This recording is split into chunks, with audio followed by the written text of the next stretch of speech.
Bienvenidos, queridos contertulios, a esta nueva edición del Sillón Bíblico. Mi nombre es Abel de la Costa y vamos a hablar hoy de las lecturas del 13º domingo del tiempo ordinario. Es decir, luego del largo tiempo pascual más los domingos suplementarios, digamos, Santísima Trinidad, Corpus Christi, ahora sí retomamos las lecturas del tiempo ordinario. Al entrar de nuevo en el tiempo ordinario me gustaría recordar un poco los principios de organización de las lecturas que son distintos o que tienen una variante respecto de lo que es en un tiempo fuerte como la Pascua, ¿no? En el tiempo ordinario la primera lectura y el Evangelio están íntimamente relacionados. En general la primera lectura, como es notorio hoy, retoma algún aspecto del Evangelio. Y bueno, como siempre, el Salmo celebra esa lectura y la antífona del Salmo de alguna manera nos da un pensamiento que nos podemos llevar y que es central dentro de ese diálogo entre las dos lecturas, ¿no? Mientras que la segunda lectura, a diferencia de lo que nos pasa en la Pascua, que está todo muy íntimamente relacionado, en la segunda lectura sigue una secuencia a través de los domingos, es decir, que se va leyendo la epístola de San Pablo, que toque, y se va leyendo a través de varios domingos. Siempre tiene que ver con el obrar concreto del cristiano. También hoy es muy rica esa segunda lectura, pero no tiene temáticamente una relación con la primera y el Evangelio. Bien, vamos al Evangelio, porque hoy se las trae este Evangelio, vamos al Evangelio. Primero, bueno, sería muy lindo que tuviéramos presente lo que es propiamente un Evangelio. Yo esto no me puedo extender ahora, pero estoy preparando un especial de este Sillón Bíblico para comentar qué es propiamente, como género literario, como expresión del cristianismo inicial, qué es un Evangelio. Pero lo voy a resumir en dos palabras. El Evangelio, ya lo he dicho varias veces, no es una biografía de Jesús, no es una colección de datos objetivos sobre ese señor y da lo mismo si el que lo escribió era cristiano o era budista, no es nada de todo eso. El Evangelio, miren, hay un hermoso trabajo de un exégeta inglés muy valioso, se llama James Dunn, James Dunn se pronunciará, la verdad es que no lo sé, que se llama Jesús recordado. Y precisamente ese trabajo de exégesis trata de la génesis de los evangelios. Jesús recordado. Esos son los evangelios.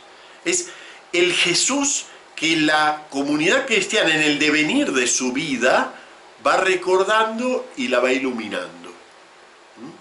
Bien, esos evangelios literariamente se expresan de una manera muy curiosa.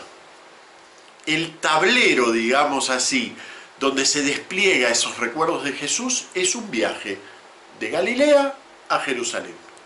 Por supuesto, cada uno de los 3 evangelios sinópticos trató este viaje de una manera peculiar, de una manera propia.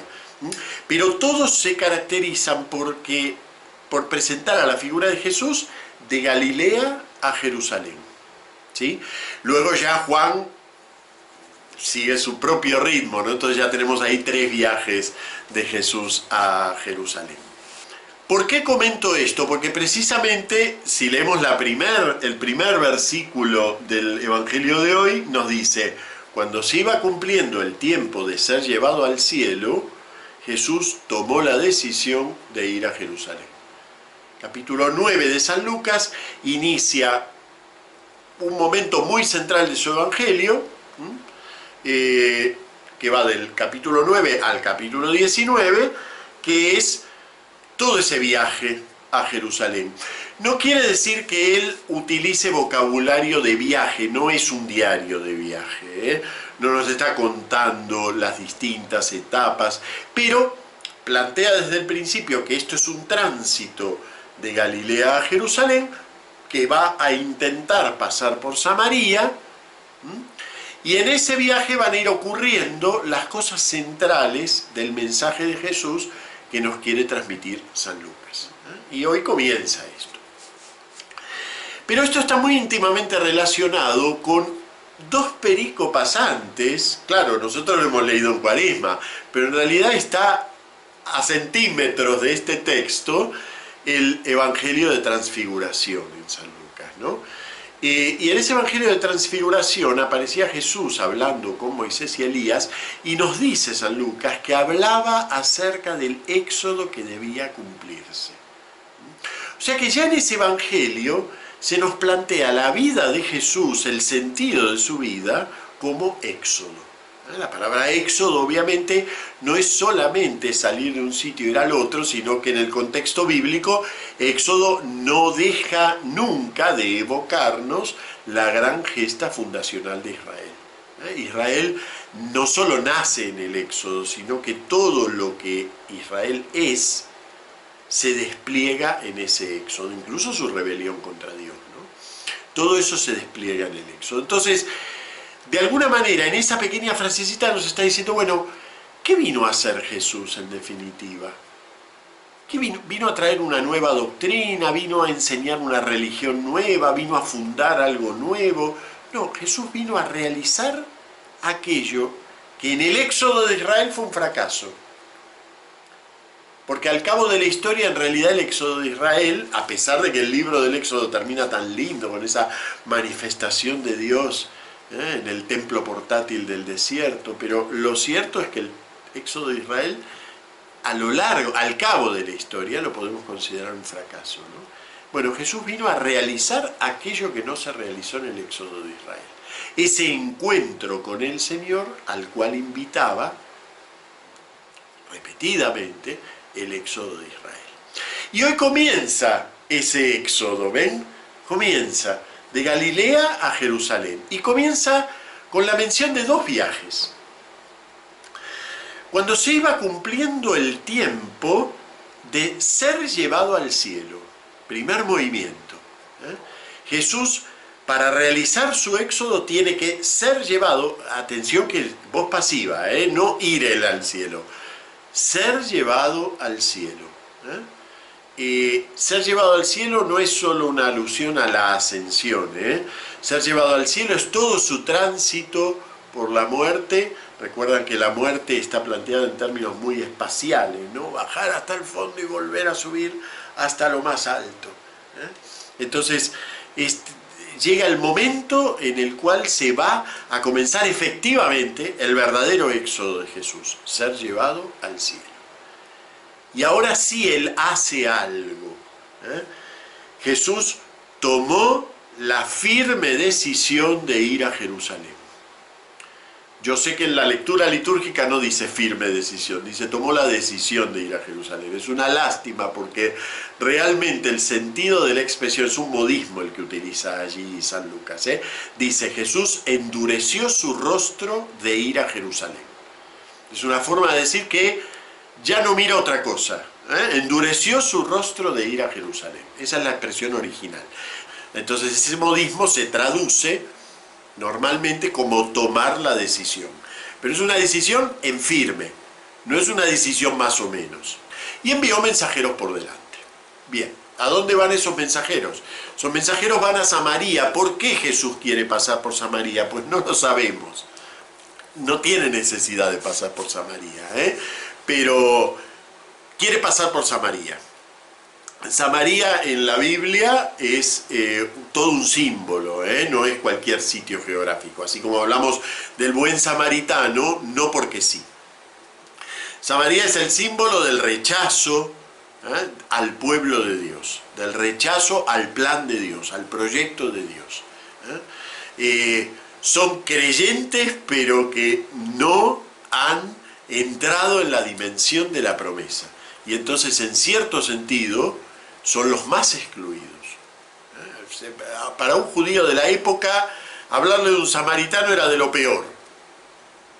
Y a un samaritano hablarle de un judío, ¿no? Así que realmente son los más excluidos. De allí el relato de la samaritana, el relato del buen samaritano. Todos esos relatos parten de la base de que el lector entiende que se está hablando del más excluido. Y resulta que el más excluido no lo recibe a Jesús. Rechaza esa visita. De camino entraron en una aldea de Samaria para prepararle alojamiento, pero no lo recibieron porque se dirigía a Jerusalén. Así que el samaritano es excluido por los judíos, pero también los judíos son excluidos por los samaritanos. No lo recibieron a Jesús. Y entonces viene esa frase que nos llama la atención a nosotros, decimos, qué exaltada esta gente, está bien, pero no es para tanto, pasará a la próxima posada, ¿no? Al ver esto, Santiago y Juan, discípulos suyos, le preguntaron, Señor, ¿quieres que mandemos bajar fuego del cielo que acabe con ellos? Se les va un poquito la mano, ¿no?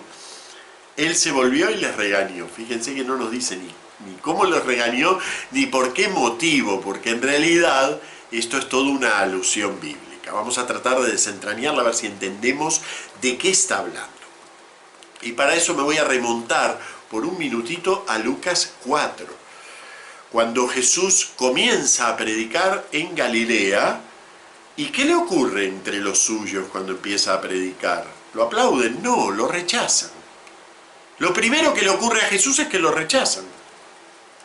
Y entonces él da una respuesta interesante. Dice, miren que cuando Dios cerró el cielo en época de Elías, y el cielo estuvo cerrado, había muchas viudas en Israel, pero Elías se dirigió a una viuda de afuera, o sea, a una excluida de los excluidos, a la viuda de Sarepta, ¿no? Así que, ustedes me rechazan a mí, no pasa nada, yo también me voy.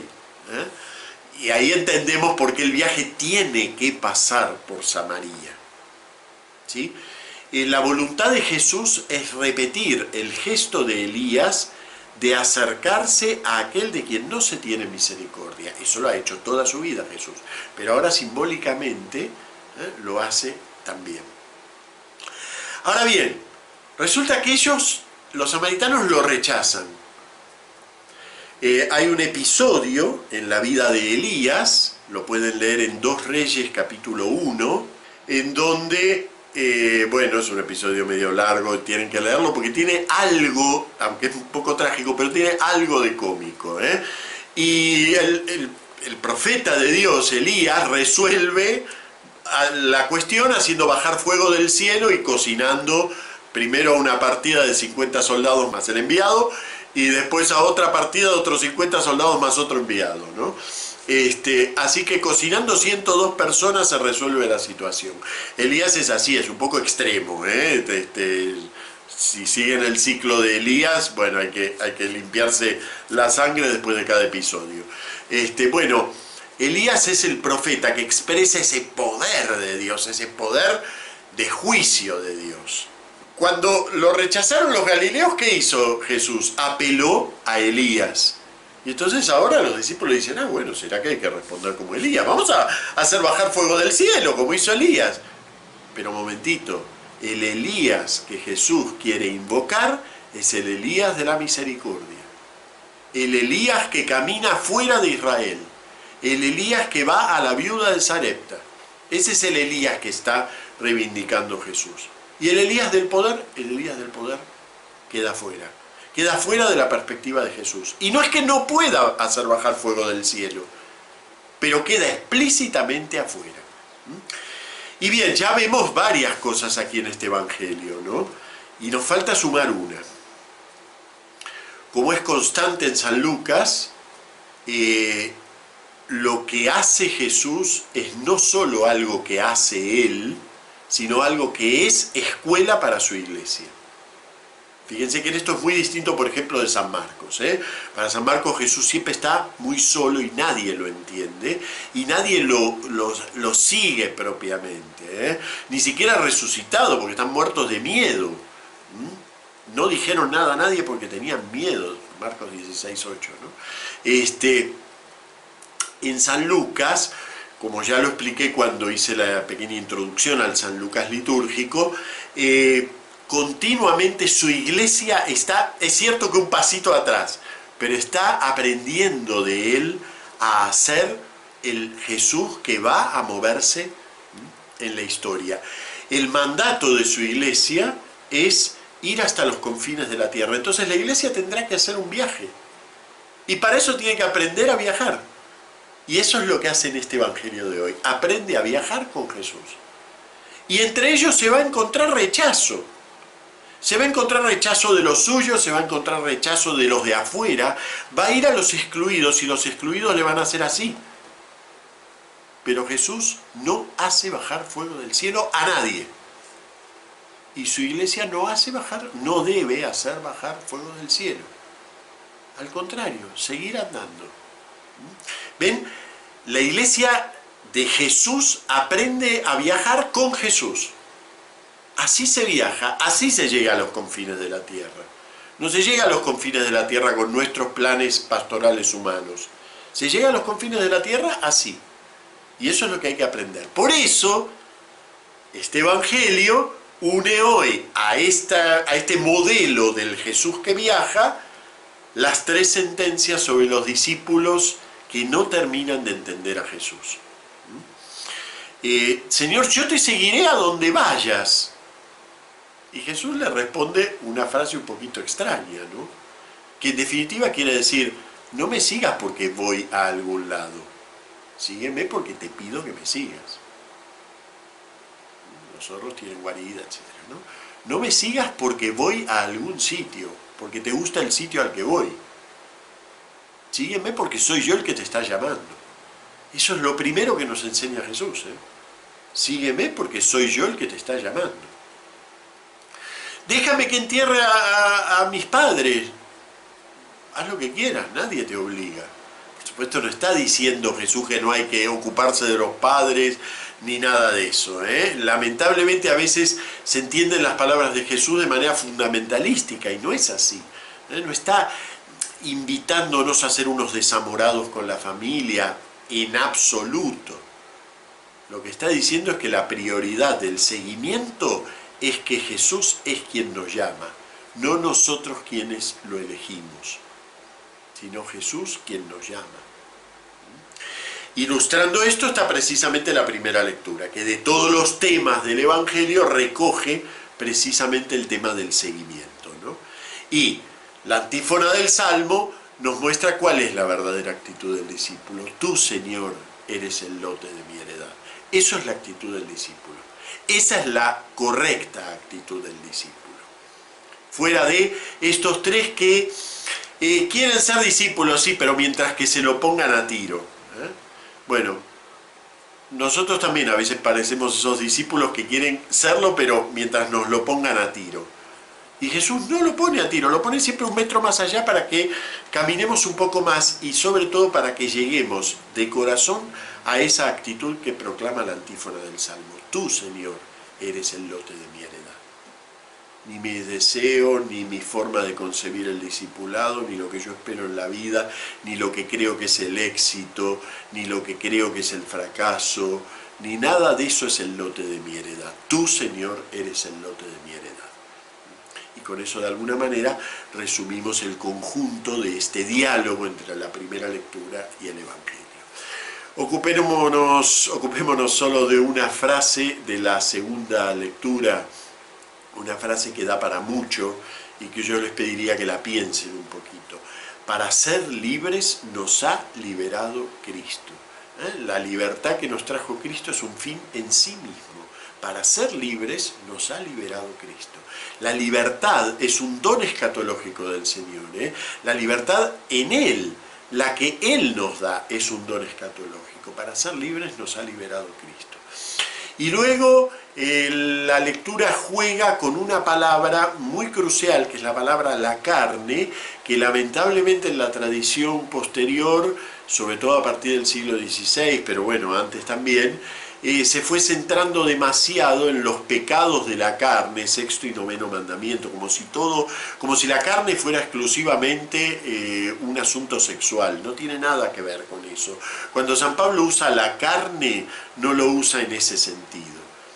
Por supuesto, lo que nosotros llamamos pecados de la carne están incluidos en la carne, pero son una partecita, casi diría que es algo como que está ahí al costado, ¿eh? Son una partecita. La carne, en el lenguaje bíblico, no es lo mismo que el hombre. La carne identifica el ser humano encerrado en sí mismo que no es capaz de poder levantar la vista a Dios. Y ese es el ser humano en estado, podríamos decir así, natural, ¿no? El pecado nos arrojó, el pecado original nos arrojó a un estado de carne, como lo va a decir tan gráficamente Génesis, los pensamientos del hombre no son más que carne. Es decir, esa cosa pesada, oscura, opaca, encerrada en sí misma, por la que no puede atravesar la luz de Dios aunque quiera. Bueno, eso es la carne. Y la carne puede incluir ser muy religioso, Yo puedo ir a 50 procesiones y rezar 90 novenas y no estar en la libertad de Cristo. Estar en la carne, en la medida en que yo a través de todo eso esté cumpliendo mi proyecto, mi camino, y no el viaje de Jesús, sino el mío. Si estoy cumpliendo el mío, puedo parecer a los ojos de los demás muy religioso, pero estoy en la carne y por lo tanto no estoy en la libertad de Cristo. Bueno, muy bien, dejamos aquí. Vamos a hacer la preguntita. La preguntita no es muy complicada, ¿Cuántos viajes a Jerusalén, de parte de Jesús desde luego, registra el Evangelio de San Lucas? Cuidado con el verbo que uso, registra el Evangelio de San Lucas. ¿Ya está? Bueno, muy bien. A ver, los que han pensado un viaje, no. Este que inicia ahora, es verdad que es el único viaje de adulto, pero el Evangelio registra más viajes de Jesús. Algunos habrán pensado 3 viajes. Bueno, eso es correcto.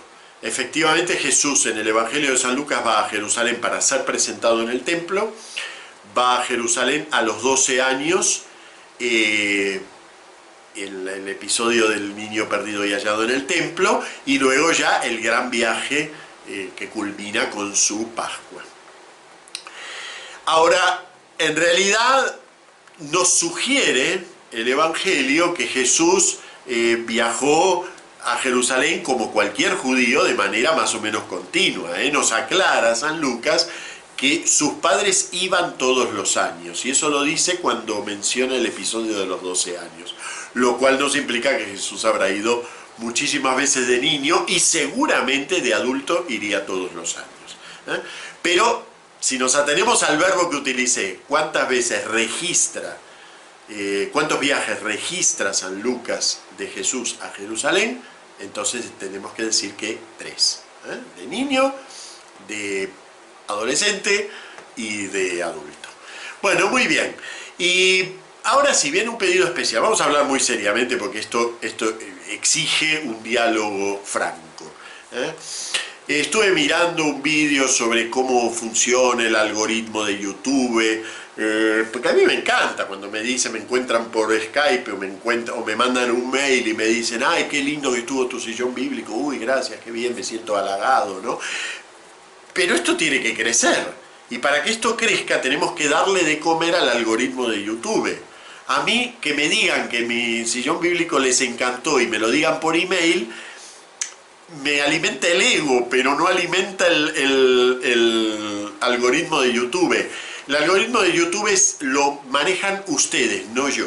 Yo hago los vídeos, que pueden ser buenos o malos, pero el algoritmo de YouTube lo va a difundir de acuerdo a que haya comentarios, sobre todo, eso es un aspecto fundamental, comentarios, likes y suscripciones permanentemente.